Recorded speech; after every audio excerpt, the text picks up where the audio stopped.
Hey, I think we're live there. Hello, everybody, and welcome to Forever Rugby on Forever Sports. My name is Cal, and this is the review for France versus New Zealand.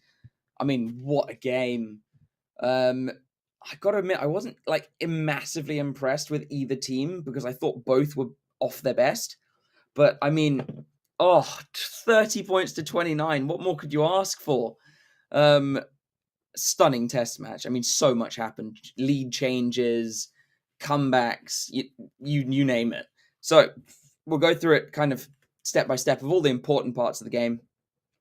And we'll see how it goes. So on the second minute, Simapeni Finau, a huge player for New Zealand, gets injured on the second minute, which means that Lakai has to then play 79 minutes in his second test match for New Zealand. And boy, did he play well.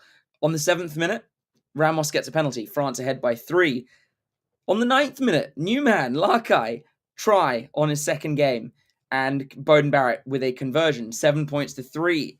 Then a bit of a kind of a stalemate for a bit of time until the 27th minute when Cam Roigard snaffled a try off of an absolutely outrageous interception to get the score up to 14 points to 3 after a Beauden Barrett conversion. And what seemed to be like, this could be looking bad for France.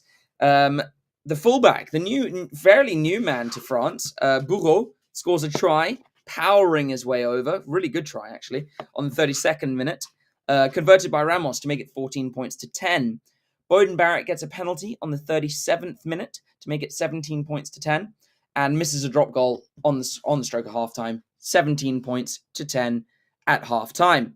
Now, France really came into the game in the first 10 minutes of the second half. A try from Boudon on the 44th minute, converted by Ramos, 17 points all. On the 51st minute, Bielbiarri gets a try and converted by Ramos, 24 points to 17 on the 52nd minute. Damien McKenzie pulls back 3 points on the 55th minute to make it 24 points to 20. Ramos gets a penalty, 27 points to 20 on the 58th minute. 62nd minute, Damien McKenzie gets another penalty back, 27-23. Then on the 68th minute, McKenzie gets another penalty, 27-26. Ramos gets a penalty on the 73rd minute, 30 points to 26. And then McKenzie on the 75th minute gets another penalty, 30 points to 29. And from that point, France put so much pressure on New Zealand in their own half that it pretty much seemed like there was no way New Zealand was going to score. And they didn't.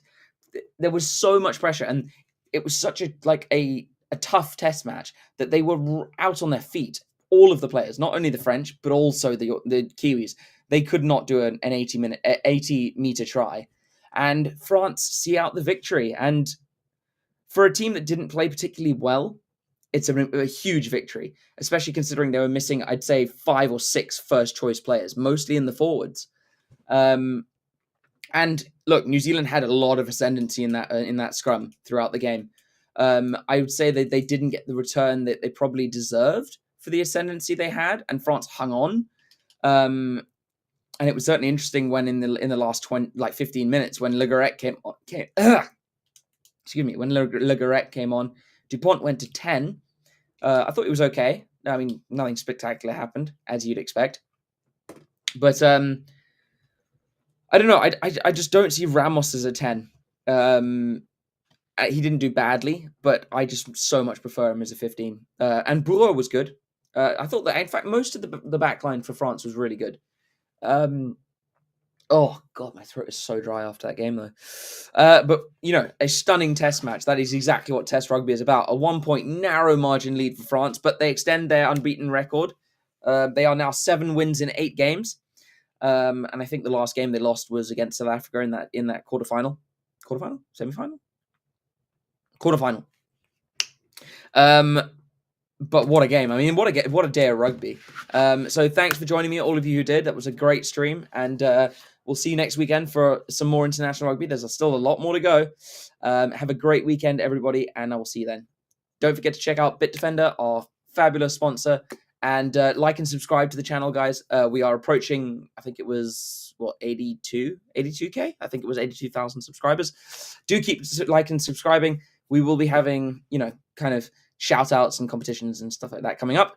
And we'll see you next weekend, guys. Cheers.